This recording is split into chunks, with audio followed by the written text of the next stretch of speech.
रव्यामध्ये भाजलेले शेंगदाणे टाकून बघा, हा नाश्ता खूप छान होतो आणि मुलं म्हणतील की आई तू रोजच हा नाश्ता करून देत जा. खूप सुंदर आणि टेस्टी लागतो. नक्की ह्या पद्धतीने करून बघा. आता 1 वाटी मी रवा घेतलेला आहे. तेल न टाकता आपल्याला कोरडा थोडा भाजून घ्यायचा आहे.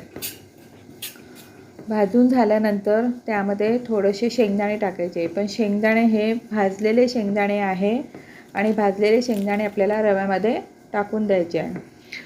परत आपल्याला काय करायचं आहे, रवा थोडा भाजून घ्यायचा आहे. रवा मंद असेवरच आपल्याला भाजायचा आहे आणि ताटामध्ये काढून घ्यायचा. आता कढईमध्ये तेल टाकायचं आपल्याला. तेल गरम झालं की तडतड मोहरी टाकायची. तडतड झाली की नंतर मग जिरं टाकायचं. जिरं झालं की लगेच त्यामध्ये 2 हिरव्या मिरच्या बारीक कट करून घ्यायच्या आणि कढीपत्त्याची पानं टाकायची. आता तेलावरच आपल्याला मिरच्या चांगल्या होऊ द्यायच्या आहे. मिरच्या थोड्या चिमत आल्या की नंतर त्यामध्ये आपल्याला बारीक चिरलेला कांदा टाकायचा. मी इथे एकच कांद्याचा वापर केलेला आहे. कांदा आपल्याला तेलावर छान होऊ द्यायचा आहे. नंतर भाजलेला रवा टाकायचा.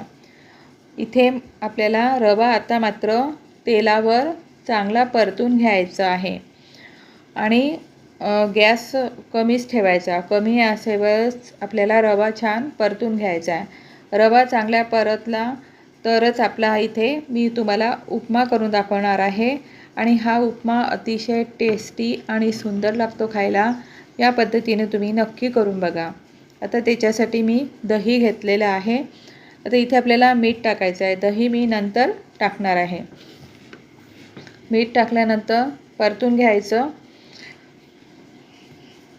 आता आपला रवा छान झालेला आहे बघा, त्याचा कलरसुद्धा चेंज झालेला आहे. आता त्यामध्ये आपल्याला साधंच पाणी टाकायचं आहे. जे नॉर्मल पाणी आपलं असते ना, तेच पाणी आपल्याला टाकायचं आहे आणि 2 चमचे आपल्याला दही टाकायचं आहे आणि झाकण ठेवून द्यायचं आहे. झाकण ठेवल्यानंतर आपल्याला चांगली वाफ येऊ द्यायची, म्हणजे पूर्ण पाणी शोषलं जाते आणि नंतर काय करायचं, मस्त आपल्याला मिक्स करून घ्यायचं आहे. आता दही वगैरे पूर्ण मिक्स झालेला आहे आणि इथे आपला उपमासुद्धा खूप छान झाला आहे. आता उपम्यावर जर तुमच्याकडे शेव असेल तर थोडीशी शेव टाकून हा उपमा खूप सुंदर लागतो खायला.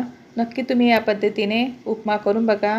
आता उन्हाळ्यामध्ये मुलांना रोज रोज नवीन काहीतरी पाहिजे, म्हणून अशा पद्धतीचा उपमा नक्की करा. व्हिडिओ आवडला असेल तर लाईक आणि शेअर, सबस्क्राईब.